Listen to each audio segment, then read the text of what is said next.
Right, thermodynamics. और thermodynamics में देखो कुछ प्रोसेसेस सबसे पहले स्टार्ट करूंगा यार। कुछ प्रोसेसेस के बारे में आपने नाम सुना है, जैसे कि आइसोथर्मल प्रोसेस। ठीक है, आइसोथर्मल प्रोसेस ध्यान से समझते जाएंगे। ठीक है, एक डिफरेंट बोर्ड है ये और डिफरेंट लोकेशन पे है, इसलिए थोड़ा सा एडजस्टमेंट में देखते हैं। आइसोथर्मल प्रोसेस क्या होती है, जिसके अंदर टी क्या होता है, कांस्टेंट, यानी कि टेम्परेचर इज कांस्टेंट। आप लोगों को पता है आइसोथर्मल प्रोसेस में क्या कांस्टेंट है यार, टेम्परेचर कांस्टेंट है। जब टेम्परेचर कांस्टेंट होगा तो डेल्टा टी क्या होगा, जीरो, है ना। Delta T is zero, delta T is change in temperature.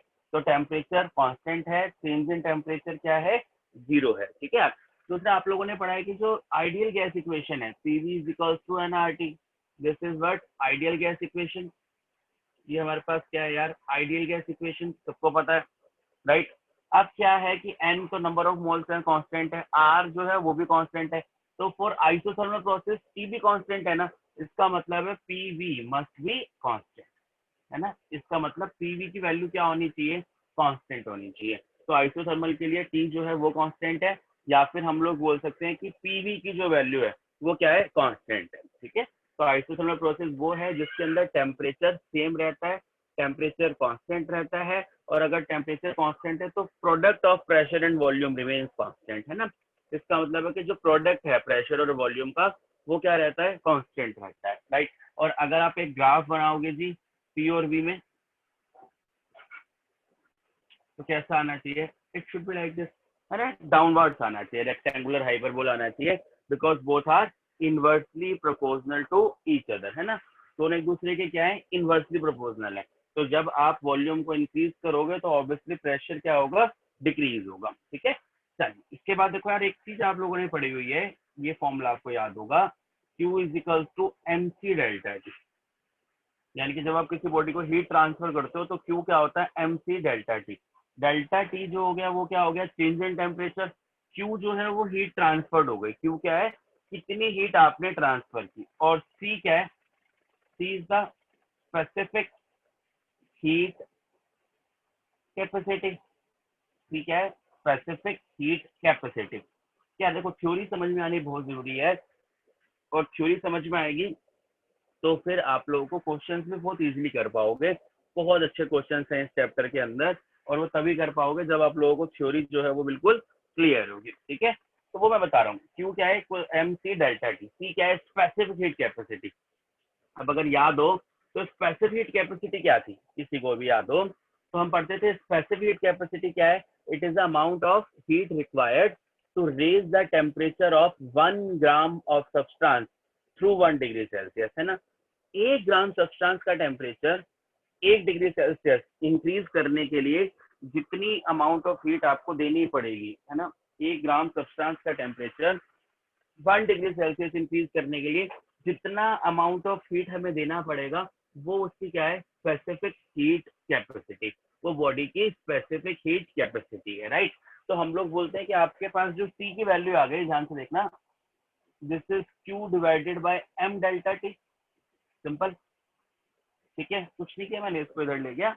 अब फॉर आइसोथर्मल प्रोसेस, अब आइसोथर्मल प्रोसेस जो है उसके लिए क्या होना चाहिए, for isothermal process delta T is zero. Delta T मतलब चेंज इन टेम्परेचर क्या है, जीरो, कोई चेंज इन टेम्परेचर नहीं है। तो अगर डेल्टा टी जीरो है तो सी क्या हो गया यार, इनफाइनाइट। इसका मतलब है फॉर आइसोथर्मल प्रोसेस, है ना, फॉर आइसोथर्मल प्रोसेस सी कितना है, इनफाइनाइट है। और ये समझ में आना चाहिए, और ये लॉजिकली समझ में आना चाहिए आपको। हम लोग बोलते हैं कि स्पेसिफिक हीट कैपेसिटी क्या है, स्पेसिफिक कैपेसिटी जो है वो 1 ग्राम सब्सटेंस का टेम्परेचर 1 डिग्री सेल्सियस इंक्रीज करने के लिए जितना अमाउंट ऑफ हीट आपको देना पड़ेगा वो आपकी स्पेसिफिक हीट कैपेसिटी है ना। 1 ग्राम सब्सटेंस का टेम्परेचर कितना इंक्रीज करना है यार, 1 डिग्री सेल्सियस। अब क्या है कि आप हीट दो, आइसोथर्मल प्रोसेस की मैं बात कर रहा हूँ, just try to think over it. Isothermal process की हम बात कर रहे हैं, ठीक है। आपने हीट दी, आप हीट दो, हीट देने के बाद आप कितनी हीट दो कि उसका टेम्परेचर बढ़ जाए 1 डिग्री सेल्सियस, अब लेकिन हमने तो पढ़ा आइसोथर्मल प्रोसेस वो प्रोसेस जिसके अंदर टेम्परेचर क्या रहता है, कांस्टेंट रहता है। इसका मतलब टेम्परेचर तो इंक्रीज ही नहीं होगा, है ना यार, टेम्परेचर तो इंक्रीज ही नहीं होगा। इसलिए हम लोग बोलते हैं कि specific capacity for isothermal process is infinite. कितनी है, इनफाइनाइट है। इनफाइनाइट होने का लॉजिक यही है कि आपके पास कितनी भी अमाउंट ऑफ हीट आप बॉडी को दे लो, सिस्टम को दे लो, लेकिन उसका टेम्परेचर जो है वो इंक्रीज नहीं होगा। इसलिए उसकी स्पेसिफिक कैपेसिटी क्या है, इनफाइनाइट। सिंपल, ठीक है। तो ये चीज समझ में आनी चाहिए। इसे बोलते हैं इक्वेशन ऑफ स्टेट। ये इक्वेशन ऑफ स्टेट है, ये चार चीजें हैं। ये है इक्वेशन ऑफ स्टेट, ये है स्पेसिफिक हीट। अच्छा, एक और पॉइंट है, जैसे सपोज करो कि हम लोग एक ग्राफ बनाते हैं यार, वाई और एक्स का कोई भी ग्राफ, ठीक है, जनरल बात कर रहा हूँ। एक्स है, ये वाई है, आपने ग्राफ बनाया। इस ग्राफ का स्लोप क्या आता है, slope of X Y graph, अगर याद हो किसी बच्चे को, कैसे लिखते हो, D Y by D X. Simple है, सबको पता होगा मुझे उम्मीद है। कोई एक्स वाई ग्राफ है, इसका स्लोप क्या होता है यार, D Y by D X. ऐसे ही अगर आप एक स्लोप, एक ग्राफ बनाओ पीवी, है ना, जैसे कोई भी ग्राफ मैं बना रहा हूँ, पी वर्सेस वी, राइट, जैसे ये ग्राफ आया, कोई भी ग्राफ आया, उससे कोई मैटर नहीं है शेप से। आपके पास जो ग्राफ है वो क्या है, पीवी, प्रेशर वॉल्यूम ग्राफ बना रहे हो आप। तो इसका जो स्लोप आएगा, स्लोप ऑफ पीवी ग्राफ, क्या आना चाहिए यार, डीपी बाय डीवी। ये समझ में आना चाहिए, मैंने जनरल लिखा है अभी। Slope of PV graph should be equal to DP by DV. क्या होना चाहिए, डीपी बाय डीवी होना चाहिए। अब समझो ध्यान से, हम कहते हैं आइसोथर्मल प्रोसेस के लिए, आइसोथर्मल के लिए पीवी किसके बराबर है यार, आर टी, एन को 1 ले लिया। पीवी किसके बराबर है, आर टी के बराबर है। आप इसे डिफ्रेंशिएट करो, ठीक है। क्या आ गया, first differentiation of second, right, यानी कि P differentiation of V, T के रेस्पेक्ट में डिफरेंशिएट कर रहा हूँ बेसिकली, तो ऐसे लिख सकता हूँ, डायरेक्टली लिखोगे अगर आप, है ना, ठीक है, राइट। और या फिर कैसे करते हैं इसको, डिटेल में डिफरेंशिएट करते हैं, first differentiation of second plus second differentiation of first, ठीक है। मैंने क्या किया, फर्स्ट डिफरेंशिएट प्रोडक्ट रूल लगाया, first differentiation of second plus second differentiation of first is equals to, अब देखो आर कांस्टेंट है, टीवी तो कांस्टेंट ही है, नहीं, दोनों ही क्या है, कांस्टेंट है।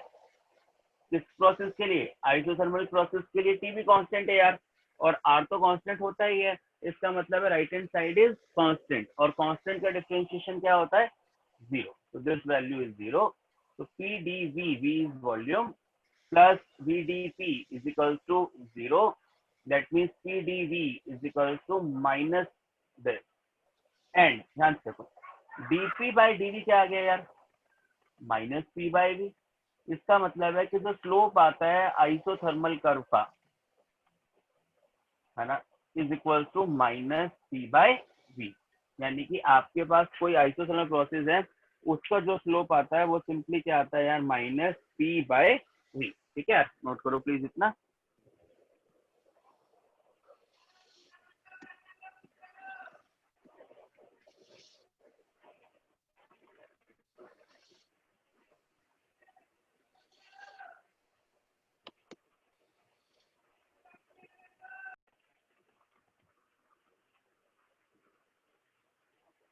चलिए यार, इससे आगे देखते हैं, ठीक है। अभी ये बात करते हैं, आइसोथर्मल की ही बात चल रही है, और इसके बाद हम लोग बात करते हैं किसकी, वर्क डन की, work done in isothermal process, ठीक है। वर्क डन कितना होगा, जो आइसोथर्मल प्रोसेस की हम बात कर रहे हैं, इसका वर्क डन कितना होगा। ध्यान से देखो यार, हम लोग बोलते हैं डी डब्ल्यू जो है स्मॉल वर्क डन, जैसे किसी बॉडी पे आप क्या लगा रहे हो, फोर्स लगा रहे हो, कुछ डिस्प्लेस कर रहा है वो, है ना, तो आपके पास जो स्मॉल वर्क डन होता है वो क्या होता है, f d x, right, f d x, force into displacement. Force को I can write pressure into area, right, force can be written as pressure into area. Now ADX is dV, है ना, area into displacement is volume, तो इसका मतलब है dW क्या आ गया, PdV। नाउ अगर आपको टोटल वर्क डन निकालना है तो आपको इसे क्या करना पड़ेगा, इंटीग्रेट करना पड़ेगा, पीडीवी V1 टू V2, और लिमिट कहाँ से लगाओगे, V1 से V2, यानी कि वॉल्यूम जो है वो ऑब्वियसली चेंज हो रहा है ना आइसोथर्मल के अंदर, तो V1 से V2। अब ध्यान से देखो, हमने पढ़ा पीवी किसके बराबर है, आरटी के, तो यहाँ से जब आप पी की वैल्यू पुट करोगे और इसे इंटीग्रेट करोगे, राइट, ऐसे, तो जो वर्क डन आपके पास आता है वो आता है 2.303 एन मैं लगा रहा हूँ अगर हमारे पास, क्योंकि पीवी क्या होता है एनआरटी, ठीक है, NRT log V2 bye V1। और ध्यान से देखो, क्योंकि पीवी कांस्टेंट है तो P1 V1 बराबर होगा P2 V2 के, तो I can also write 2.303 nRT log P1 by P2, ठीक है। तो ये दो फॉर्मूले हैं किसके, वर्क डन के, किसके अंदर, आइसोथर्मल प्रोसेस के अंदर, ठीक है। तो आइसोथर्मल प्रोसेस के अंदर जो वर्क डन है वो आपके पास ये फॉर्मूला आएगा, और जब वर्क डन की बात कर रहे हैं तो थोड़ा सा डिटेल्ड में पढ़ेंगे यार इससे वर्क डन को हम लोग, ठीक है, और ध्यान से समझना प्लीज।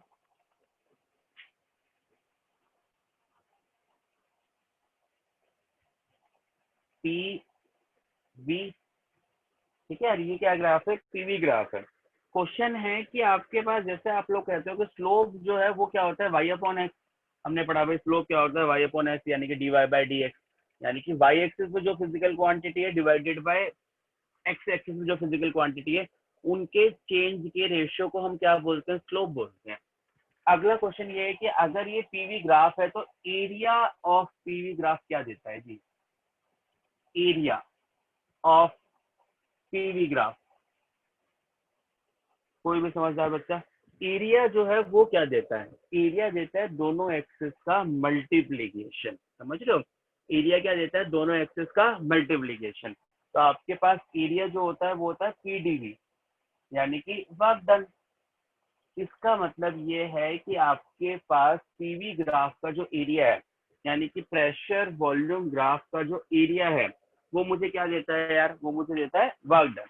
उस समय क्या पता चलता है, उस समय पता चलता है कि वर्क डन जो है वो कितना हुआ है। अब नेगेटिव या पॉजिटिव का आपको पता है, that is the sign convention, work done by the gas और work done on the gas, है ना, that decide the negative and positive. But हम लोग बोलते हैं कि इससे आपको क्या पता चलता है, वर्क डन। अब अगला क्वेश्चन सुनो, बड़ा ध्यान से सुनना, आराम से समझने की कोशिश करना प्लीज, आराम आराम से समझेंगे हम, ठीक है। ये पीवी है, ए से बी तक, ये ए पॉइंट है, ये बी पॉइंट है। यहाँ से यहाँ तक जाने के तीन रास्ते हैं, 1 2 3, ठीक है। ए से बी तक जाने के तीन पाथ आप देख रहे हो यार, ऊपर वाला 1 है, ये 2 है और ये 3 है। क्वेश्चन है कि वर्क डन जो है वो किस में सबसे ज्यादा होगा, 1 में, 2 में, 3 में, या इक्वल होगा, ठीक है यार। तो वर्क डन जो है वो किस में सबसे ज्यादा है, सबसे ज्यादा वर्क डन किस में है, 1 में, 2 में, 3 में, या इक्वल है। आंसर भेजो इसके प्लीज, सोच के दिमाग से कि किस में वर्क डन जो है, ए से बी तक जाना है आपको, एरो दिख रहा है आपको, किसके अंदर वर्क डन जो है वो सबसे ज्यादा है, जल्दी से। इक्वल इक्वल, दो तीन बच्चे यानी कि सुन रहे हो, उससे ये पता चलता है, वरना कुछ बच्चे तो मोबाइल में गेम खेलने लग जाते होंगे ना साइड में करके कि चलो। यस, सबका आंसर चाहिए, चार बच्चों के आंसर आए, चार इक्वल और equal because it does not depend on path, ठीक है, पांचवा आंसर आया, और सबसे आंसर चाहिए भाई मुझे, ऐसे काम नहीं चलेगा। जो जो बच्चे देख रहे हैं वो आंसर देंगे, गलत सही डजेंट मैटर। इक्वल इक्वल, ठीक है, सात बच्चों के आंसर, 8 आ गए, 9 आ गए, अभी भी रह गए 3-4 बच्चे जो सो रहे हैं शायद, जल्दी जगो। किसके अंदर वर्क जो है वो ज्यादा होगा, 1 के अंदर, 2 के अंदर, 3 के अंदर। और मजेदार बात यह है कि 10 आंसर, 10-11 आंसर आ गए और सारे आंसर जो है वो इक्वल आए हैं, दैट्स वेरी वेरी गुड। तो सारे आंसर जो है वो सेम आए हैं, है ना। और उससे मजेदार बात यह है कि जो सारे आंसर है वो सारे आंसर गलत है, सबके सब ने जो आंसर दिए हैं, सबने आंसर सेम दिया है, इक्वल। कहाँ पढ़ लिया भाई तुम लोगों ने कि वर्क डन जो है वो पाथ पे डिपेंड नहीं करता? ये कहाँ पढ़ा है? तो किसी ने अगर कहीं पढ़ा है तो भैया गलत पढ़ लिया, क्योंकि आपके पास वर्क डन जो है, ध्यान से समझना, अभी अभी मैंने यही समझाया, इसलिए पहले मैंने लॉजिक समझाया, उसके बाद जो है वो क्वेश्चन पूछा। शुभम सोनी ने आंसर सही दिया सिर्फ फर्स्ट के अंदर, बाकी सब ने जो आंसर वो गलत दिया, बट वो मैटर नहीं है। देखो लॉजिक समझने की कोशिश करो प्लीज। हम लोग कहते हैं कि आपके पास एरिया दे रहा है वर्क डन, मैंने आपको बताया कि एरिया वर्क डन दे रहा है। अब एरिया कैसे डिसाइड करोगे? ध्यान से देखना प्लीज, जगह थोड़ी सी कम है। ये है पीवी, पहले वाले का तो ग्राफ ये हो गया ना, ये फर्स्ट वाले का है, ये फर्स्ट वाले के लिए, सेकंड वाले के लिए यार ऐसा हो गया, देखो ध्यान से, नहीं ये सेकंड वाले के लिए हो गया, और थर्ड वाले के लिए, ठीक है, नीचे वी है, ऐसा हो गया। सिंपल, यही है ना यार? मैंने कुछ नहीं किया, अलग अलग कर दिया इसे, फर्स्ट वाले के लिए ये रहा, सेकंड वाले के लिए ये बनाया, और थर्ड वाले के लिए ये बनाया। अब इसका जो एरिया होगा, आई थिंक ये आपको पता है, ये सब चीजें पढ़ चुके हैं हम, एरिया इसका जो होगा वो ये होगा ना यार। अब ध्यान से देखो, इसका जो एरिया है वो ये है, और इसका जो एरिया है वो ये है। सिंपल। इसका मतलब अगर आप ध्यान से देख रहे हो तो जो एरिया है वो ऑब्वियसली 1 का सबसे ज्यादा है, उसके बाद सेकंड का, और उसके बाद थर्ड का। यानी कि जो सबसे ज्यादा एरिया है वो किसका है? फर्स्ट वाले का, उसके बाद सेकंड वाले का, उसके बाद थर्ड वाले का। सिंपल। तो इसलिए हम लोग बोलते हैं कि वर्क डन सबसे ज्यादा किस में होगा? 1 में, उसके बाद 2 में, उसके बाद 3 में। तो ये चीज समझ में आनी चाहिए कि वर्क डन जो है, सबसे important point, work done is path, जो है work done is path dependent. Work done जो है वो पाथ डिपेंडेंट होता है, वर्क डन पाथ इंडिपेंडेंट नहीं होता। अगर कहीं पढ़ा है तो गलत पढ़ा है, क्योंकि सब बच्चों ने सेम आंसर दिया यार, एक को छोड़कर। तो इसका मतलब है कि कहीं ना कहीं कंसेप्ट में आप लोगों को प्रॉब्लम है थर्मोडायनेमिक्स के अंदर। तो थर्मोडायनेमिक्स में हम कहते हैं कि वर्क डन तो पाथ पे डिपेंड कर रहा है यार। देखो ध्यान से, अगर पाथ पे डिपेंड नहीं कर रहा था तो वर्क डन तो तीनों में सेम होता, लेकिन वर्क डन क्योंकि, और क्यों डिपेंड करता है? क्योंकि वर्क डन तो एरिया पे डिपेंड करता है पीवी ग्राफ के, और जैसे ही पाथ चेंज होगा ऑब्वियसली एरिया चेंज हो जाएगा, है ना? और एरिया चेंज हो जाएगा, इसका मतलब वर्क डन की जो वैल्यू है वो डिफर कर जाएगी। इसलिए हम लोग बोल रहे हैं कि मैक्सिमम वर्क डन यहाँ पर किसमें है? W1 is greater then W2 is greater then W3। ठीक है, तो ये क्वेश्चन ऐसे पूछे जाते हैं, बड़े अच्छे अच्छे क्वेश्चन आते हैं इसके ऊपर, सारे कराऊंगा, लेकिन ये लॉजिक समझ में आने चाहिए कि वर्क डन जो है वो पाथ पे डिपेंड कर रहा है। ठीक है, चलिए जल्दी से नोट करो इसे प्लीज, ताकि आगे चल पाऊँ।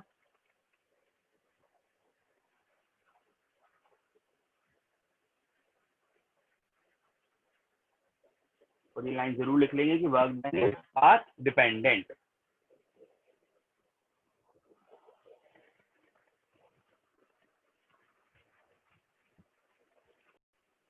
ठीक है, आई थिंक नोट कर लिया होगा यार, राइट?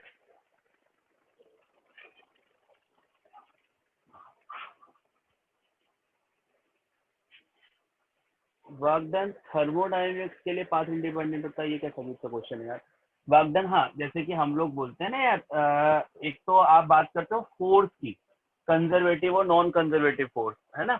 वहां पर आप ये बोलते हो कि भाई उसके अंदर वर्क डन जो है, वहां पे दो चीजें हो सकती हैं कि वर्क, वो तो बिल्कुल अलग चीज हो गई, वहां पे आप पूरी तरह से मैकेनिक्स में चले गए।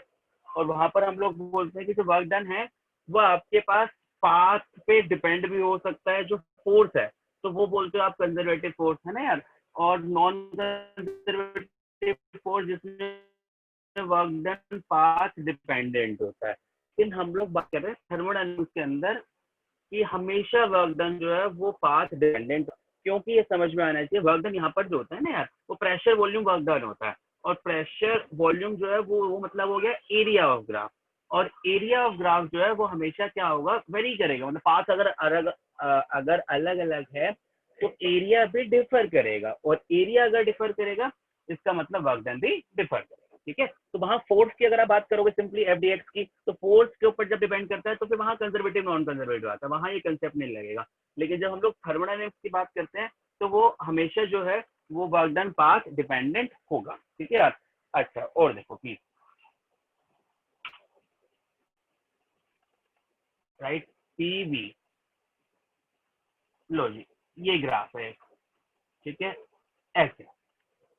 अब इसके अंदर जो वर्क डन है वो क्या होगा, ध्यान से देखो, इस ग्राफ के अंदर जो वर्क डन है वो क्या होना चाहिए, कोई बच्चा आंसर दे पाए तो। अगर सिंपल सा क्वेश्चन पूछा यार, इसके अंदर वर्क डन क्या होगा, 0, वेरी गुड, ठीक है। इसके अंदर वर्क डन क्या है, 0। क्यों, क्योंकि वॉल्यूम में चेंज नहीं हो रहा, ध्यान से देखो, है ना, डीवी क्या है, 0, तो इसलिए आपके पास इसका एरिया क्या है, 0, तो इसलिए वर्क डन क्या है इसके अंदर, 0। तो बिल्कुल ठीक है, इसके अंदर वर्क डन 0 है। और देखते जाओ प्लीज। अब हम लोग बात करते हैं जैसे ऐसे है, राइट, ये एरो ऐसे है, ध्यान से मेरी बात को समझना प्लीज। और थोड़ा सा शायद नेटवर्क बीच में प्रॉब्लम इशू कर रहा है, लेकिन कोई इशू नहीं है। देखो, ये ऐसे एरो है। अब इसके अंदर जो वर्क डन है वो यही तो होगा यार, इसका एरिया। बात को ध्यान से समझ के जाना प्लीज, बहुत अच्छे अच्छे क्वेश्चन कराऊंगा इसके बेसिस पर आपको थ्योरी समझ में आएंगे तो क्वेश्चन अपने आप समझ में आ जाएंगे। जो पहले भी कह रहा था कि भाई जब तक थ्योरी क्लियर नहीं होगी तो फिर क्वेश्चन कैसे समझ में आएंगे। अब इसके अंदर वर्क डन, अब यहाँ पर क्या है, अब आप कहोगे जो वर्क डन क्या है, वर्क डन तो इसका एरिया है, तो सही है कि वर्क डन जो है वो इसका एरिया है। बट क्वेश्चन अब जो इसके आगे होता है, जो अगला स्टेप है, हमें तो समझ में आ गया कि वर्क डन जो है वो पाथ डिपेंडेंट होता है, ये आपको सबको समझ में आ गया मुझे उम्मीद है। दूसरा क्वेश्चन क्या है, फिर से ध्यान से समझते जाना प्लीज, कि वर्क डन तो पाथ डिपेंडेंट है, कोई ऐसी फिजिकल क्वांटिटी भी है जो पाथ इंडिपेंडेंट है, उसको भी डिस्कस करेंगे। और वर्क डन पॉजिटिव भी होता है, नेगेटिव भी होता है और जीरो भी होता है, तीनों चीजें हो सकती हैं, वर्क डन पॉजिटिव भी, नेगेटिव भी, जीरो भी। अब हम कैसे ये आइडिया लगाएंगे कि वर्क डन पॉजिटिव है या नेगेटिव है, जीरो तो जैसे ऐसे है तो वर्क डन क्या हो गया, जीरो हो गया। लेकिन इस केस में वर्क डन पॉजिटिव है, नेगेटिव है या जीरो है, इस केस में। अब मैं ये नहीं पूछ रहा पाथ डिपेंडेंट है, इंडिपेंडेंट है, वो क्लियर हो गया आई थिंक आप लोगों को। अगला पार्ट जो है वो ये है कि वर्क डन पॉजिटिव है या नेगेटिव है या जीरो है इस केस के अंदर।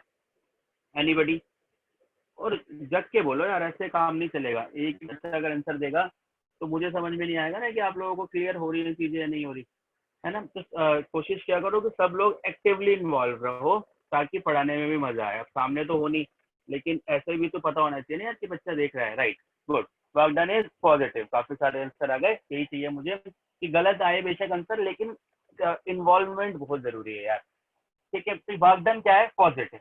क्यों, क्योंकि एरो इधर जा रहा है, that means volume is increasing, that means work done is positive, ठीक है। वर्क डन कैसा है, पॉजिटिव है, ओके। अब इसी को देखो प्लीज, ऐसे, ठीक है। आप बताओ वर्क डन इज पॉजिटिव और नेगेटिव इस केस के अंदर। तो ये वाला केस है, इसमें वर्क डन पॉजिटिव है या नेगेटिव है, और बच्चे कुछ दो बच्चों का रिप्लाई आया है इस वाले के लिए, नेगेटिव नेगेटिव नेगेटिव। भाई दर्शित समझ में नहीं आया तुम्हारा आंसर, नेगेटिव। देखो, आंसर इज वर्क डन इस केस में अगेन पॉजिटिव। अब ये सब कंफ्यूजिंग है बच्चों के लिए, और यही डिफरेंस है कि आप लोगों को कॉम्पिटेटिव लेवल क्लियर करना है तो ये चीजें समझनी है। अब आप कहोगे ये भी पॉजिटिव, ये भी पॉजिटिव, ये क्या हो रहा है। अब ध्यान से देखो एक चीज, मेरी बात को आराम से समझना जो मैं समझाने की कोशिश कर रहा हूँ, क्योंकि सब बच्चों ने लगभग नेगेटिव भेजा है इसका आंसर, क्योंकि बच्चा कंफ्यूज होता है देख के। और क्या देख रहे हो आप, मेरी बात को बहुत आराम से समझना ताकि चीजें क्लियर हो जाए, कंसेप्ट क्लियर होना चाहिए, रेक्टिफिकेशन नहीं करना। अब यहाँ पे देखो कि ऊपर की तरफ जा रहा है तो आपने कहा कि इसे वर्क डन हो रहा है पॉजिटिव, यही तो किया आप लोगों ने। और अगर ये नीचे की तरफ जा रहा है तो आपने कह दिया कि वर्क डन है नेगेटिव। ऐसे नहीं होगा, क्या होगा। अब मुझे एक बार ध्यान से देख के बताओ कि आपके पास ये जो इंक्रीज हो रहा है यहाँ पर, है ना, ये जो इंक्रीज हो रहा है यहाँ पर, ये क्या है, इंक्रीज क्या हो रहा है, इंक्रीज हो रहा है यहाँ पर प्रेशर। देखो, यहाँ से यहाँ प्रेशर इंक्रीज हो रहा है, यहाँ से यहाँ प्रेशर डिक्रीज हो रहा है ना, इस वाले के अंदर। इसलिए आपने बता दिया कि वर्क डन क्या है, नेगेटिव। लेकिन वर्क डन जो है वो हम लोग क्या लेते हैं, पीडीवी। पीडीवी इसका मतलब है चेंज इन वॉल्यूम का जो साइन है, जो चेंज इन वॉल्यूम है वो डिसाइड करेगा कि वर्क डन का साइन पॉजिटिव होगा या नेगेटिव होगा। ध्यान से समझना, चेंज इन जो आपके पास वॉल्यूम है, वर्क डन क्या है, पीडीवी है ना यार, जो हम लोग कह रहे हैं एरिया है, एरिया क्या है, वर्क डन क्या है, पीडीवी। तो अगर डीवी पॉजिटिव है, डीवी पॉजिटिव है तो वर्क डन भी क्या होगा, पॉजिटिव, और अगर डीवी नेगेटिव है तो वर्क डन भी क्या होगा, नेगेटिव। इसका मतलब ये है कि आपके पास इस केस के अंदर यहाँ पर आपके पास, और किसको कैसे पता चलेगा डीवी पॉजिटिव है नेगेटिव है, एरो से। आपको वो नहीं देखना कि नीचे की तरफ आ रहा है स्लोप, नीचे की तरफ आ रहा है, ऊपर की तरफ जा रहा है, डजंट मैटर। मैटर सिर्फ क्या है इसके अंदर, एरो। अगर एरो इंक्रीजिंग डायरेक्शन में जा रहा है, यानी कि वॉल्यूम को आगे की तरफ ले जा रहा है, तो वर्क डन होगा पॉजिटिव। और जैसे कि देखो इसमें भी तो इधर ही जा रहा है एरो, यानी कि वॉल्यूम इंक्रीज हो रहा है, इसमें भी इधर जा रहा है, यानी कि वॉल्यूम फिर से इंक्रीज हो रहा है। That means work done in both cases will be positive. क्या होगा, पॉजिटिव। और देखो प्लीज, जैसे ये है देखो, अब ये ऐसे ही है, ठीक है। अब देखो प्रेशर तो इंक्रीज हो रहा है, लेकिन वॉल्यूम क्या हो रहा है, डिक्रीज हो रहा है, राइट। वॉल्यूम का एरो इधर है, तो इस एरो को देख करके हम बताते हैं कि वर्क डन पॉजिटिव है या नेगेटिव, हमेशा। तो इसलिए इस केस में वर्क डन क्या होगा यार, नेगेटिव। ये चीज समझ में आनी चाहिए, क्योंकि एरो इस तरफ है, that means work done is negative. और देखो प्लीज, अब देखो जैसे ये नीचे भी जा रहा है और ये एरो इस तरफ है, एरो इस तरफ आएगा, मतलब वर्क डन इज नेगेटिव, ठीक है, वॉल्यूम इज डिक्रीजिंग। तो इसका मतलब है यहाँ से यहाँ प्रोसेस हो रही है, चाहे प्रेशर इंक्रीज हो रहा हो चाहे डिक्रीज हो रहा हो। लॉजिक आपको क्या देखना है, वॉल्यूम का चेंज। वॉल्यूम का चेंज मतलब एरो, एरो अगर वॉल्यूम की इंक्रीजिंग साइड जाएगा तो वर्क डन पॉजिटिव। बहुत आसान से तरीका समझा रहा हूँ मैं आप लोगों को, जिससे कोई कंफ्यूजन नहीं होगी। अगर वॉल्यूम इंक्रीजिंग डायरेक्शन में जाएगा तो work done is positive, volume decreasing direction में जाएगा तो वर्क डन इज नेगेटिव, ठीक है यार। तो इन दोनों केसेस में वर्क डन पॉजिटिव और इन दोनों केसेस में वर्क डन नेगेटिव, ठीक है। चलिए, और नोट करो, इतना आगे बताता हूँ जल्दी से।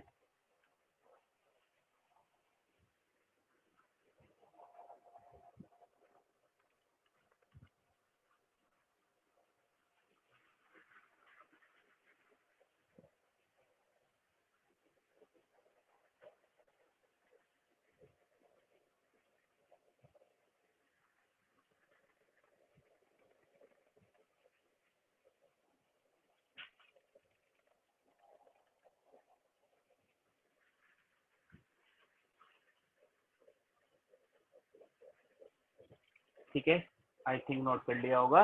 यस, चले आगे। इसके बाद एक चीज और देखो,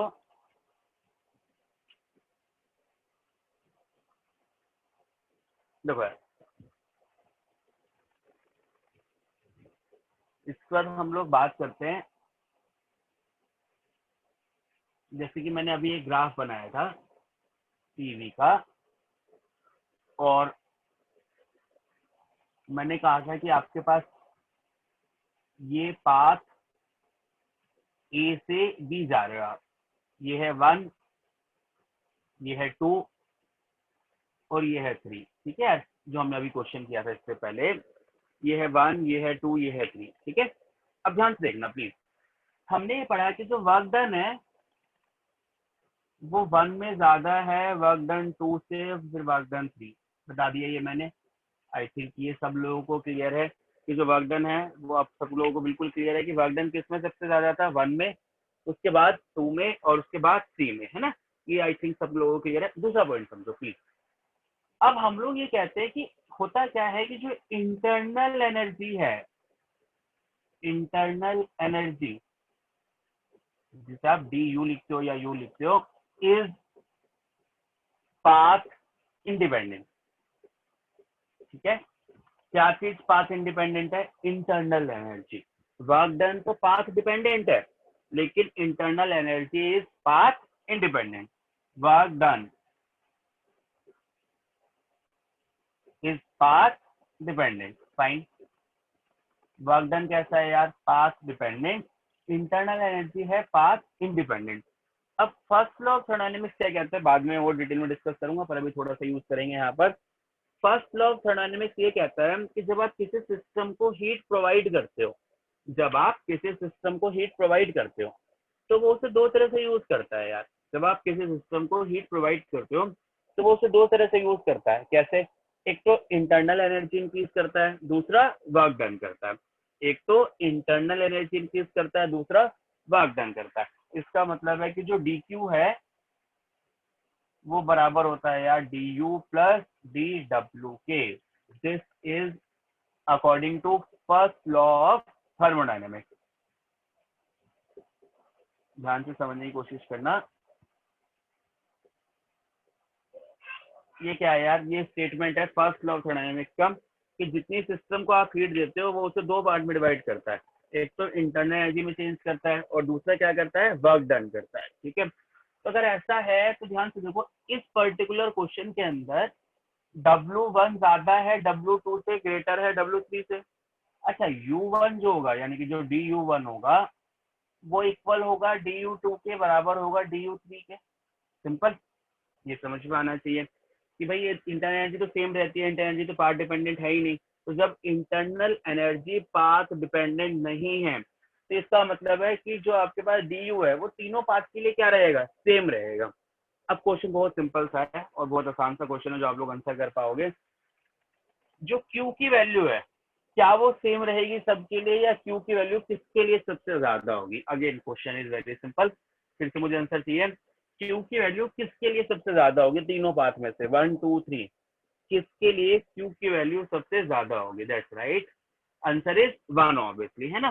क्योंकि दिख रहा है आप लोगों को, सिंपल मैथमेटिक्स है, D Q equal to D you plus D W. D U तो तीनों के लिए सेम है, जिसके लिए डी डब्ल्यू ज्यादा होगा या डब्ल्यू ज्यादा होगा उसके लिए क्यू ज्यादा होगा। इसका मतलब है कि आपके पास d q one is greater than d q two is greater than d q three. इसका मतलब एक और, इसका मतलब again this is path dependent. Simple, ये भी समझ में आना चाहिए।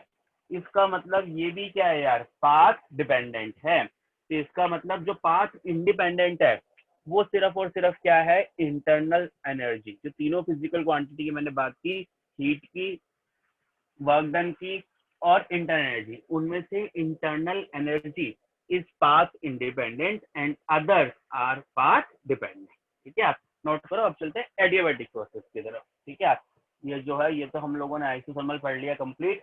अब चलते हैं एडियाबैटिक की तरफ और आगे चीजें बढ़ते हैं अच्छे से।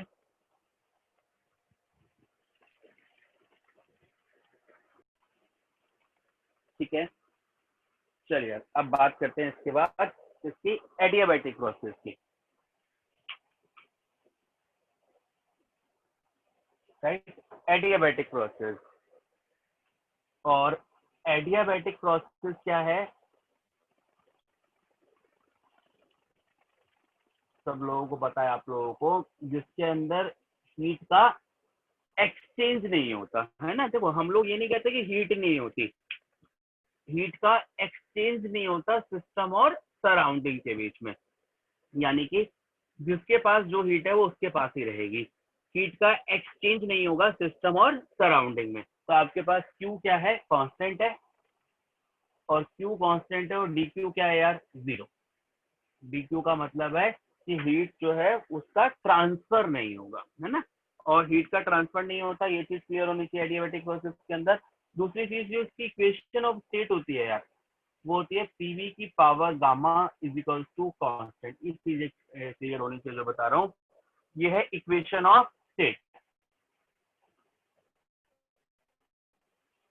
This is equation of state in terms of P and V, pressure और वॉल्यूम के टर्म्स में है ना। ये फॉर्मूला किसके टर्म्स में देख रहे हो आप? पी और वी की टर्म्स में, यानी कि प्रेशर और वॉल्यूम के टर्म्स। दूसरी बात देखो, आपको पता है PV is equal to r t होता है, तो r t by v into v की power gamma is constant. P क्या है? R t by v, v की power gamma is constant, t v और गामा इज कॉन्स्टेंट। ठीक है, आगे किसके टर्म्स में? In terms of temperature and volume. किसके टर्म्स में? टेम्परेचर और वॉल्यूम के टर्म्स में। सिंपल, ठीक है। आगे देखो प्लीज, फिर से पीवी की पावर गामा इज कांस्टेंट, फिर से पीवी इक्वल्स टू आरटी होता है। तो यहाँ से अगर वी की वैल्यू रखूंगा यार, कोई भी कंफ्यूजन किसी को होती है तो अपने आप को अनम्यूट करके साथ साथ पूछ सकते हो यार, है ना। तो वी की जगह आपने रख दिया are t by P. Simple. और इसको सॉल्व कर लेते हैं। आर की पावर गामा, टी की पावर गामा, पी की पावर गामा इज कांस्टेंट। क्या हो गया, पी की पावर 1 माइनस गामा, टी की पावर गामा कांस्टेंट हो गया ना, आर की पावर गामा क्या है, कांस्टेंट। ये 3 इक्वेशन आ गई, क्वेश्चंस बनते हैं इसके ऊपर काफी। और ये हम लोग बोलते हैं कि ये आपके पास किसके टर्म्स में आ गया, इन terms of P and T, यानी कि प्रेशर और टेम्परेचर के टर्म्स में। ठीक है यार, तो डिफरेंट डिफरेंट टर्म्स में अगर आप देखोगे ध्यान से, तो मैंने एडियाबैटिक की इक्वेशन लिखी है अलग अलग टर्म्स में। तो आपके पास, और ये मुझे उम्मीद है कि आप लोगों को सबको पता है कि गामा क्या है। Gamma is basically the ratio of CP by CV. Gamma क्या है, सीपी बाय सीवी का रेशियो है। CP is the specific heat at constant pressure, specific heat at constant pressure, and Cv is the specific heat at constant volume. Simple. ठीक है। दूसरी चीज, Cp minus Cv किसके बराबर होता है, R के। राइट, क्या बोलते हैं इसे, this is called Mayer's formula. Cp minus Cv is equals to R।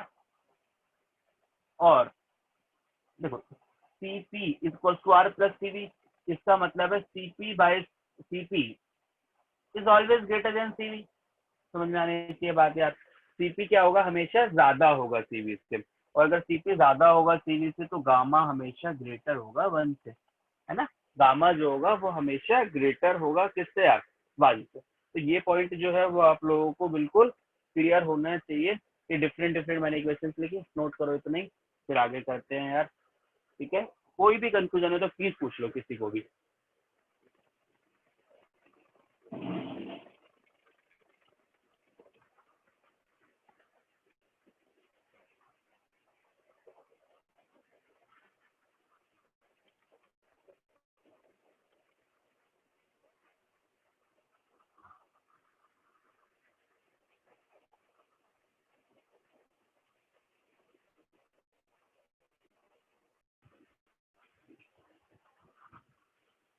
ठीक है, नोट कर लिया आई थिंक सब लोगों ने।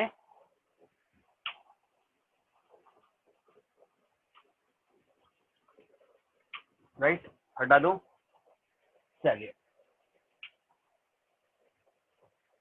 इसके बाद बात करते हैं, इससे आगे चलते हैं। देखो प्लीज, डी क्यू किसके बराबर है यार, एम सी डी टी के, या डेल्टा टी, है ना।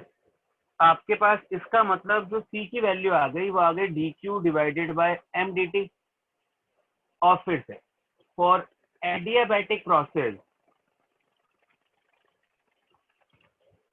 क्या होगा, डी क्यू क्या है, 0।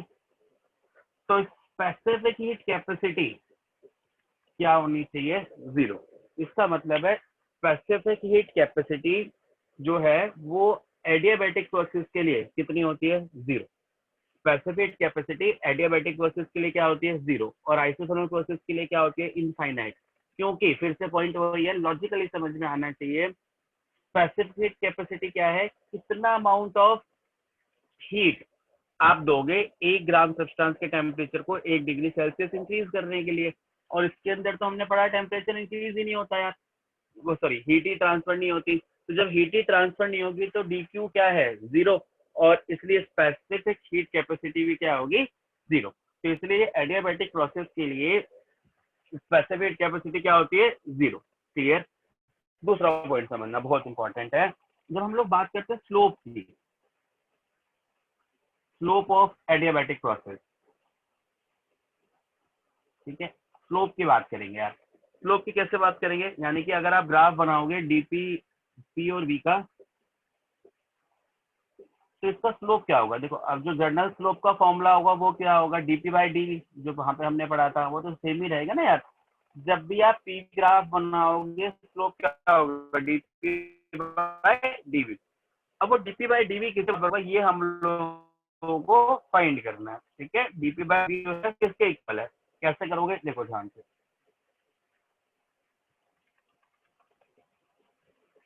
पीवी की पावर गामा क्या होता है, कांस्टेंट, है ना। इसके लिए मैंने आपको बताया एडियाबैटिक के लिए।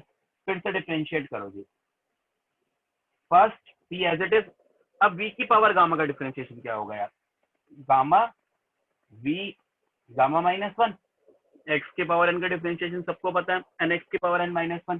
फिर वी को दोबारा डिफरेंशिएट करोगे, dv, right, plus second v की power gamma, differentiation of p is dp, और कांस्टेंट का डिफरेंशिएशन क्या आ गया, 0, है ना। कांस्टेंट का डिफरेंशिएशन क्या आ गया, 0। इसका मतलब ये हो गया गामा पी, वी की पावर गामा, वी की power -1 DV is equal to minus V की पावर गामा डीपी। देखो वी की पावर गामा से वी की पावर गामा कैंसिल, और जो डीपी बाय डीवी आ गया वो आ गया gamma minus gamma P by V. समझ में आनी चाहिए बात, बहुत इंपॉर्टेंट बात बता रहा हूँ। इसका मतलब है कि जो स्लोप होता है एडियाबैटिक प्रोसेस का, है ना, वो क्या होता है, minus gamma P by V. Simple, minus gamma P by V. और ध्यान से समझना, अभी हमने पढ़ा कि जो स्लोप होगा आइसोथर्मल का वो कितना है यार, माइनस पी बाय वी। इसका मतलब है कि जो स्लोप ऑफ एडियाबैटिक है वो गामा टाइम्स है स्लोप ऑफ आइसोथर्मल के, है ना, ये रिलेशन है दोनों में। Slope of adiabatic is gamma times the slope of isothermal. आगे समझो प्लीज। सिंस गामा तो ऑलवेज ग्रेटर देन 1 है ना यार, अभी आपको बताया था मैंने कि गामा जो है वो हमेशा ग्रेटर देन 1 होगा। अगर ऐसा होगा इसका मतलब है slope of adiabatic is always greater then the slope of isothermal. इसका मतलब है कि जो स्लोप है एडियाबैटिक का वो हमेशा ज्यादा होगा स्लोप ऑफ आइसोथर्मल से। ठीक है यार, ये पॉइंट जो है वो बिल्कुल क्लियर होना चाहिए। दूसरा पॉइंट समझो, अगर ये क्लियर है तो इसका मतलब है कि अगर आपको कोई कह दे कि यार ये पीवी है और ये दो ग्राफ है, दिस इज 1, दिस इज 2, तो कोई भी बच्चा, फिर से अब आप लोगों के फिर से क्वेश्चन आ गया छोटा सा। अब दो प्रोसेस है ना, क्योंकि दोनों का कर्व नीचे की तरफ जाएगा, डाउनवर्ड जाएगा, आइसोथर्मल का भी और एडियाबैटिक का भी। तो क्वेश्चन ये है कि 1 वाला कौन सा है, 2 वाला कौन सा। तो आपको सिर्फ ये भेजना है कि 1 वाला कौन सा है, आइसोथर्मल या एडियाबैटिक। अगर समझ आया, क्योंकि स्लोप ऑफ एडियाबैटिक हमेशा ज्यादा होगा स्लोप ऑफ आइसोथर्मल से, दोनों का स्लोप नेगेटिव है। तो किस कौन सा आपके पास एडियाबैटिक है और कौन सा आइसोथर्मल है। तो क्वेश्चन सिर्फ ये बता दो कि 1 वाला जो है वो आइसोथर्मल होगा या एडियाबैटिक होगा। ठीक है यार, एडियाबैटिक एडियाबैटिक, और बच्चे प्लीज, एडियाबैटिक एडियाबैटिक एडियाबैटिक, और कोई एडियाबैटिक। मजेदार बात ये है कि जब आप लोग सारे एक जैसा आंसर देते हो तो आंसर गलत होता है हमेशा। तो उस वाला जो है, और यही मजेदार बात है इस चैप्टर की कि आपको इसमें काफी कुछ सीखने को मिलेगा यार, और जो अपने गलत कंसेप्ट लेके बैठे हो वो सही होंगे शायद। ठीक है, 1 वाला है आइसोथर्मल, सेकंड वाला एडियाबैटिक। अब आप कहोगे जी ऐसा क्यों है कि आपके पास, आप तो कहोगे कि ज्यादा कौन सा है, ज्यादा तो ये वाला है, तो ये तो एडियाबैटिक होना चाहिए। मैंने पहले भी कहा कि दोनों का स्लोप नेगेटिव भी है, ये भी तो देखोगे यार, दोनों का स्लोप नेगेटिव भी है। इसका मतलब है जो ज्यादा नेगेटिव है, जो ज्यादा डाउनवर्ड जाएगा, वो आपके पास कौन सा होगा, एडियाबैटिक, और जो कम नेगेटिव होगा वो कौन सा होगा, आइसोथर्मल। इसलिए 1 वाला जो है वो क्या है, आइसोथर्मल, और 2 वाला क्या है, एडियाबैटिक। ठीक है यार, बोलो क्लियर है। 1 वाला क्या है, आइसोथर्मल, क्योंकि वो कम नेगेटिव है, क्योंकि ज्यादा तो है स्लोप एडियाबैटिक का, लेकिन नेगेटिव साइन भी ध्यान से देखना है हम लोगों को, यानी कि उल्टा हो जाएगा। तो इसलिए जो ऊपर होगा वो होगा आइसोथर्मल, और जो नीचे होगा वो कौन सा होगा, एडियाबैटिक। ठीक है, इसके बाद एक चीज और देखो, इसी के अंदर जगह है, यूज कर लेते हैं थोड़ा सा। जैसे हम कहते हैं गामा की जो वैल्यू होती है ना, वो भी वेरी करती है अलग अलग गैसेस के हिसाब से। जैसे कि हम कहते हैं 1.67 होती है मोनोएटॉमिक के लिए, ठीक है, 1.4 होती है डाइएटॉमिक के लिए।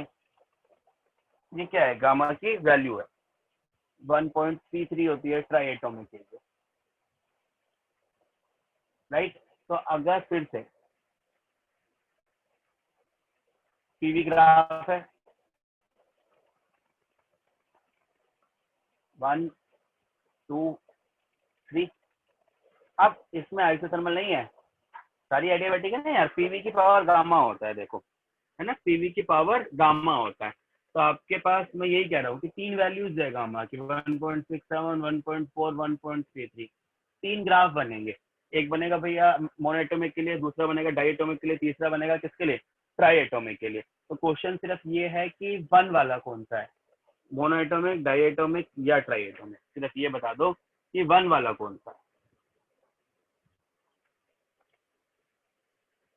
एनीबॉडी? कोई बात नहीं, आंसर गलत निकलता है तो कोई ऐसा मतलब नहीं है कि इसका मतलब आंसर देना बंद कर देंगे ना हम, है ना, क्योंकि अपने जितना दिमाग लगा रहे हो आप वो बेटर है, कि उतना कोशिश तो करते रहो यार कम से कम, है ना। अब इसमें 2 अलग अलग आंसर आ रहे हैं, mono try, mono try try, ठीक है, ट्राई। चलो इस बार ज्यादा वोटिंग जो है, जनता जो है वो बेसिकली ट्राइएटोमिक के साथ है। तो yes, 1 is triatomic, this is di and this is mono. अब ये क्यों, अब ये आसान इसलिए है, देखो पीवी की पावर गामा है यार यहाँ पर सिंपली, तो इसका मतलब है गामा की जो वैल्यू जितनी ज्यादा जाएगी उतना नीचे आएगा वो वैल्यू, है ना। तो इसलिए आपके पास जो कम वैल्यू है वो है 1.33, इसलिए ये वाला है 1.4 उससे नीचे वाला, और 1.67 सबसे नीचे वाला, ठीक है यार। क्योंकि इसमें मैंने आइसोथर्मल की बात नहीं की, ये सिर्फ और सिर्फ किसकी बात की, एडियाबैटिक की, ठीक है। चलिए इतना जो है वो आप लोग नोट करेंगे ताकि हम लोग इससे आगे चल पाए।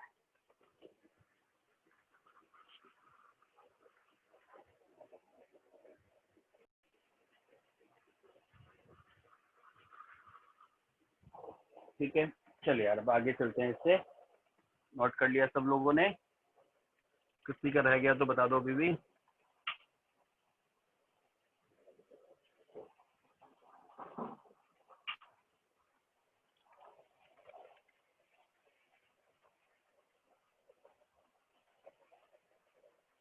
ठीक है, उसके बाद देखो प्लीज, हम लोग बात करते हैं कि जो वर्क डन होता है,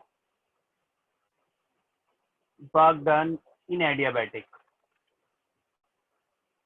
है ना, उसका फॉर्मूला क्या होता है यार, this is R upon 1 minus gamma, right, और T2 माइनस T1। T2 और T1 क्या हो गए, टेम्परेचर हो गए अलग अलग, R upon 1 minus gamma T2 minus T1, ठीक है। ये आपके पास क्या होता है, वर्क डन होता है एडियाबैटिक प्रोसेस के अंदर, ठीक है। इसके बाद देखो यार, एक और प्रोसेस आपने सुनी है, आइसोकोरिक प्रोसेस, मुझे उम्मीद है सब लोगों को पता ही है। आइसोकोरिक प्रोसेस, आइसोकोरिक क्या कांस्टेंट है इसके अंदर, वॉल्यूम कांस्टेंट, और डीवी क्या होगा, 0। और जब डीवी 0 होगा तो देखो डीडब्ल्यू क्या होता है, पीडीवी, डीवी 0 होगा तो डीडब्ल्यू भी क्या होगा, 0 होगा यार, है ना। और इसलिए हम लोग कहते हैं कि जब आप इसका ग्राफ बनाते हो, ध्यान से समझने की कोशिश करो, आइसोकोरिक प्रोसेस का, तो वॉल्यूम क्या है, कांस्टेंट है, तो यानी कि इस तरह से बनेगा ना ग्राफ, ठीक है। वॉल्यूम क्या है, कांस्टेंट है, इसका इसलिए हम लोग बोलते हैं कि वर्क डन क्या है इसके अंदर, 0 है। एरिया क्या है इसका, 0 है, तो वर्क डन क्या है, 0। कौन से प्रोसेस के अंदर, आइसोकोरिक प्रोसेस के अंदर। नेक्स्ट इज आइसोबारिक प्रोसेस, ठीक है, आइसोबारिक, इसके अंदर क्या कांस्टेंट है यार, प्रेशर कांस्टेंट है, सबसे अच्छी प्रोसेस है ये। डीपी क्या है, 0, है ना। तो आपके पास, और इसका जो ग्राफ बनेगा पीवी ग्राफ, वो कैसा बनेगा, ऐसे, यहाँ पर वी है, ठीक है। तो जो पीवी ग्राफ है वो कुछ इस तरह से बनेगा, क्लियर है, राइट। तो ये पॉइंट जो है वो समझ में आने चाहिए, और अगर ये समझ में आए तो सबसे इंपॉर्टेंट ग्राफ जो है जो मैं बना रहा हूँ सामने, है ना, वी इधर भी ले सकते हो नीचे भी ले सकते हो, कोई मैटर नहीं है। ये पी है, ये वी है, ठीक है, और वी इधर भी ले सकते हो,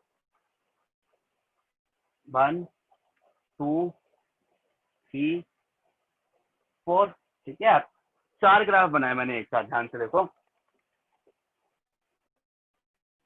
राइट। और ये आपके पास 1 2 3 4, अब आपको पहचानना है कि ये चारों कौन से हैं, है ना यार। 1 क्या है, 2 क्या है, 3 क्या है, और 4 क्या है। तो सिंपली 1 जो है वो आपके पास कौन सा ग्राफ है यार, 1 इज, 2 इज, 3 इज, 4। चलिए जल्दी बताओ, 1 इज, कोई भी बच्चा? Isobaric. Yes, one is isobaric, ठीक है। सेकंड इज, अरे बोलो, second is anybody? Second is क्या हो गया, मैंने बताया था यार ना, सेकंड इज आइसोथर्मल। यस, अभी बताया था ना, ये दो ग्राफ तो मैंने एक साथ समझाया था अभी। तो सेकंड वाला कौन सा है? Isothermal. Third is adiabatic and fourth is आइसोगॉस, ठीक है यार। तो ये चारों प्रोसेस का ग्राफ मैंने एक साथ एक ही जगह पे बना दिया ताकि कोई भी कंफ्यूजन जो है वो आप लोगों को ना हो, ठीक है। नोट करो इसे जल्दी से।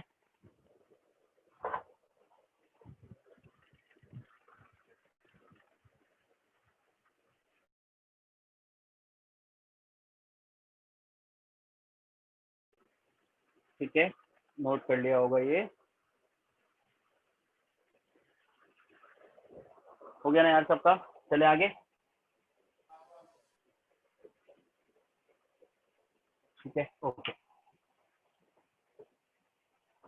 इसके बाद बात करते हैं यार, आई थिंक ये समझ में आ रहा होगा और बहुत इंटरेस्टिंग चैप्टर है ये, बहुत इंटरेस्टिंग टॉपिक है। इसके बाद बात करते हैं फर्स्ट लॉ ऑफ थर्मोडायनेमिक्स की।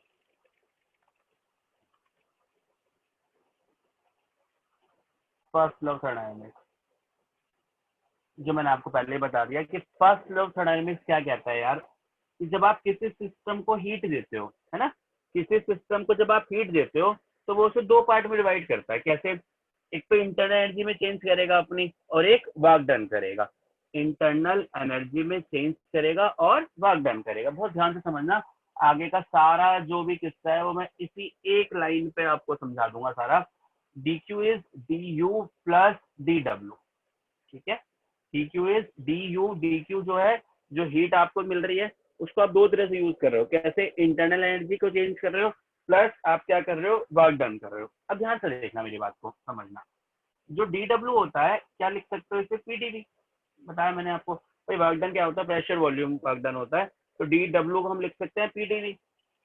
डी यू को हम लिखते हैं एनसीवी डी, ठीक है। डी यू को क्या लिख सकते हैं? सी क्या होता है? D U by D T. C V क्या होता है? D U by D T. इसको लिखते हैं N C V D T. N लगाना है तो लगाओ, एन को अगर मान लेंगे तो सिंपली क्या हो गया? सी वी डी टी। तो आपके पास डी क्यू को हम लिख सकते हैं C V D T plus P D, ठीक है। डी यू को क्या लिख सकते हो? C V D T plus D W क्या हो गया? P D. तो ये फॉर्मूला है आपका किसका? हीट का। इसका मतलब ध्यान से समझो, इसका मतलब और ध्यान से समझो। आपने जो सिस्टम को हीट दी उससे दो चीजें हुई यार। जब आप सिस्टम को हीट देते हो तो उससे दो चीजें होती हैं, या तो टेम्परेचर इंक्रीज होता है या वॉल्यूम, या दोनों। जो भी सिस्टम को आप हीट देते हो, फिर से ध्यान से सुनो, जो भी सिस्टम को हम लोग हीट देते हैं, सिस्टम उसे दो तरह से यूज करता है। Either it can increase its temperature और it can increase its volume, और बोथ। या तो टेम्परेचर को इंक्रीज करेगा या वॉल्यूम को इंक्रीज करेगा, या दोनों, ठीक है।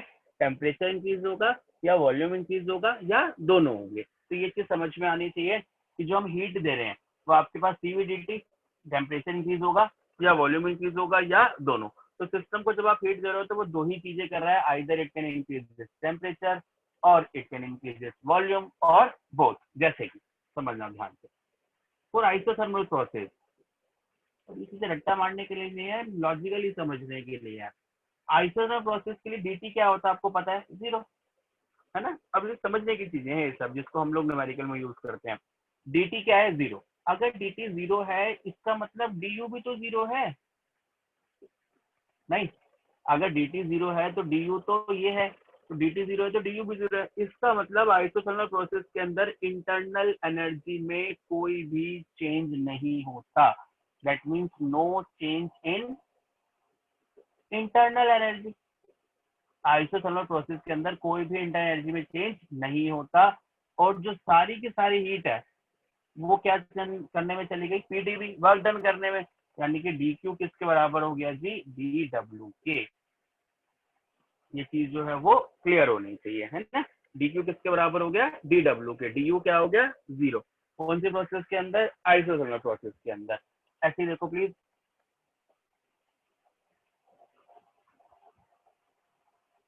एडियाबैटिक के अंदर क्या 0 है, डी क्यू 0 है, आपको पता है।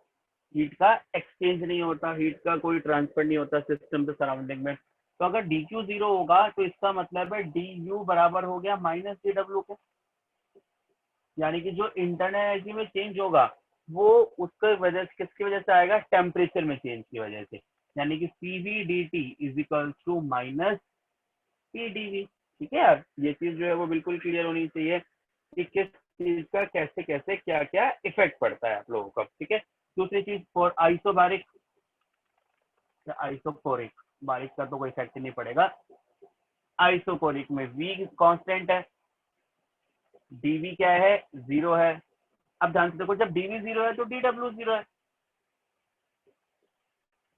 है ना। डीवी 0 है तो डी डब्ल्यू क्या है, पीडीवी के बराबर है। तो डीवी 0 है तो डी डब्ल्यू 0 है, और डी डब्ल्यू 0 है तो डी क्यू किसके बराबर है यार, डी यू के, है ना। इसका मतलब अब जो आपने हीट दी वो सारी की सारी हीट किसमें चली गई, इंटरनल एनर्जी को चेंज करने में। और इंटरनल एनर्जी किस पे डिपेंड कर रही है, टेम्परेचर पे। इसका मतलब जो सारी की सारी आपने हीट दी सिस्टम को, वो क्या चेंज करने में चली गई, टेम्परेचर, इंटरनल एनर्जी। ठीक है, अब ये साइन कन्वेंशन है जो आप लोगों को, मुझे उम्मीद है सबको पता है। D Q positive sign convention लेते हो आप लोग, पता है आप लोगों को, है ना। डी क्यू जो है वो आपके पास positive, positive is heat given to system, है ना। अगर आप सिस्टम को हीट दे रहे हो तो डी क्यू क्या है, पॉजिटिव। डी क्यू नेगेटिव कब होगा यार, heat release from system, simple.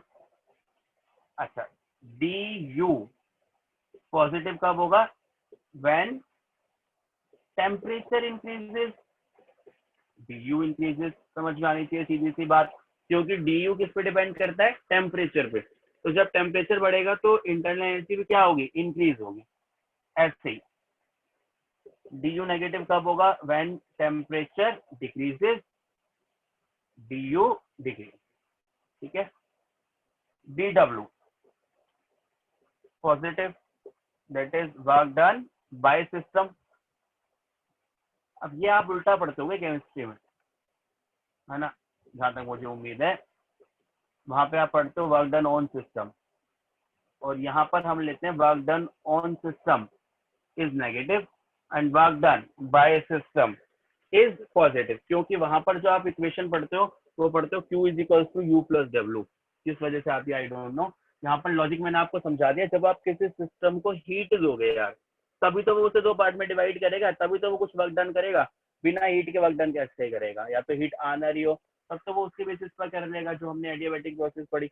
लेकिन जनरली जो हम सिस्टम को हीट देते हैं तो वो उसे दो पार्ट में डिवाइड करता है। ठीक है, D you plus D W. Clear, note करो यहाँ तक, चलते हैं इससे आगे। तो ये सारी थ्योरी जो है ना यार वो समझ में आनी बहुत जरूरी है। ठीक है यार, चलिए आगे चलते हैं थोड़ा सा और। तो यहाँ तक की ये थ्योरी कंप्लीट हो गई आपकी, है ना। अब एक क्वेश्चन लिखो प्लीज। क्वेश्चन है, find the value of Cp and Cv in terms of R and gamma। ठीक है, बहुत अच्छा क्वेश्चन है। इसको कोशिश करेंगे, आपको क्या निकालनी है, Cp की और Cv की वैल्यू निकालनी है, किसके टर्म्स में, R के टर्म्स में और गामा के टर्म्स में। चलिए करो कोशिश सब लोग।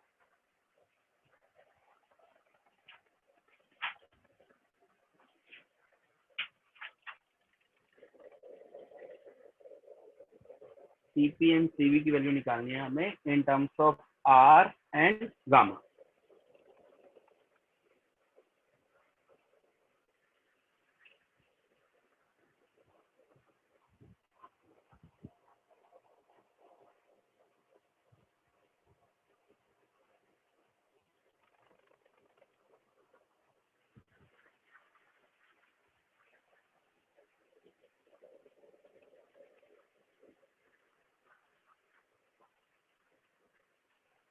कोई भी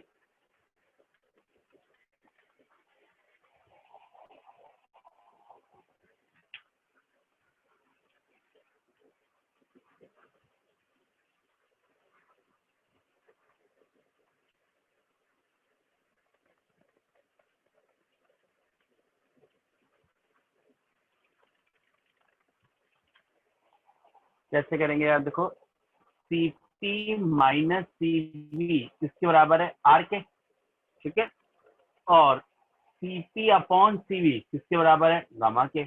इसका मतलब है Cp की वैल्यू आ गई गामा Cv, है ना, Cp की वैल्यू क्या आ गई, गामा Cv। ये वैल्यू यहाँ पुट कर दो यार, gamma Cv minus Cv is equal to R, Cv बाहर आ गया, gamma minus 1 is equal to R. इसका मतलब Cv की वैल्यू आ गई R divided by gamma minus 1, ठीक है। तो Cv की वैल्यू क्या आ गई, R अपॉन गामा माइनस 1। ऐसे ही Cp निकालना है यार, Cp आपको पता है क्या होता है, R प्लस Cv, तो R plus R upon gamma minus 1। R बाहर निकालो, gamma minus 1 plus 1 upon gamma minus 1, that means R gamma divided by gamma minus 1। इसका मतलब अगर हमें गामा पता है ना, क्योंकि आर की वैल्यू तो फिक्स होती है, इसका मतलब अगर हमें गामा पता है तो भी हम सिंपली क्या निकाल सकते हैं, सीपी और सीवी निकाल सकते हैं इंडिविजुअली। ये चीज समझ में आनी चाहिए, यूज कर सकते हैं इसे। और ये भी पूछ लेता है कभी कभार, तो अगर हमें गामा पता है, ओनली गामा की वैल्यू दे देगा, तो हम सीपी भी निकाल सकते हैं और सीवी भी फाइंड कर सकते हैं, ठीक है। नोट करेंगे जल्दी से।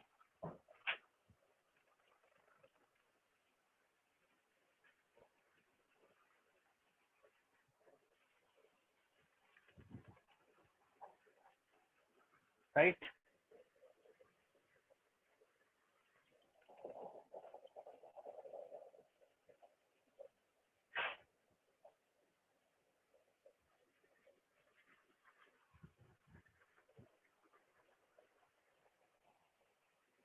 नेक्स्ट क्वेश्चन देखेंगे इसके बाद।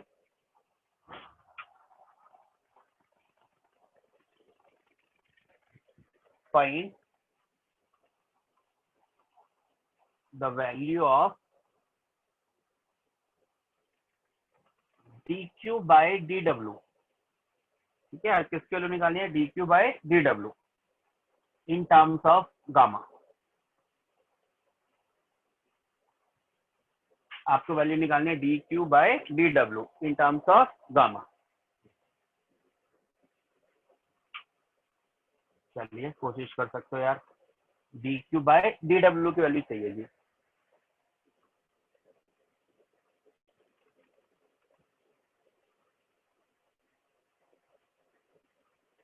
ये हो गया होगा आई थिंक।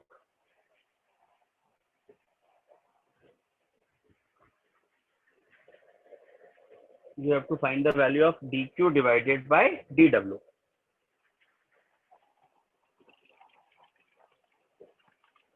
देखो इसे लिख सकते हो dq, अब हमने पढ़ा dq किसके बराबर है यार, du प्लस dw, यानी कि dw क्या आ गया, dq माइनस du, है ना। ये समझ में आना चाहिए यार, सिंपल सा स्टेप है। अब dq को लिख सकता हूँ ncp dt, है ना, कांस्टेंट प्रेशर पे जब आप लोगे तो dq बाई dt, और आपके पास कांस्टेंट वॉल्यूम पे लोगे आप तो du बाई dt। तो ncp dt, देखो ध्यान से फिर से, ncp dt, ncp dt, है ना, du की जगह क्या लिखा है, ncp dt, और अगर dq की जगह लिखोगे तो क्या लिखोगे, cp dt। n कैंसिल हो गया, dt कैंसिल हो गया, ध्यान से देखो यही तो बचा, है ना। अब अगर इसे cv से डिवाइड कर दो यार, क्या आ गया, gamma divided by gamma minus 1, ठीक है। तो बहुत अच्छे क्वेश्चन हैं, क्लियर होने चाहिए चीजें। इसके अंदर ना यार क्या होता है, देखो जैसे कि हम लोग ये बोलते हैं कि डी क्यू बराबर होता है D you plus D W, है ना। तो हम लोग बोलते हैं कि जो स्पेसिफिक कैपेसिटी है ना, ध्यान से देखना एक मिनट सामने, स्पेसिफिक कैपेसिटी क्या होती है, D Q by D T होती है, और वो कौन सी होती है, सीपी होती है, ठीक है।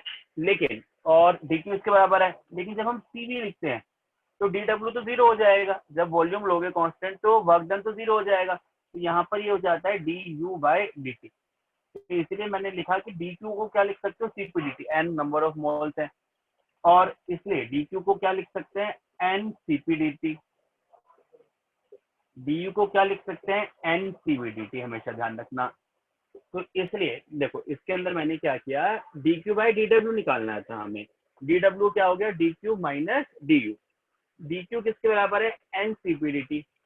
डी यू किसके बराबर है यार, ये एज इट इज, और D U is equal to N CV D T. Value put कर दी, एन कैंसिल हो गया, डी टी कैंसिल हो गया, ये बच गया। सीवी से डिवाइड कर दिया पूरे को थ्रू आउट, तो CP by CV, CP by CV 1 हो गया। सीपी बाय सीवी क्या होता है, gamma, this is gamma divided by gamma minus 1।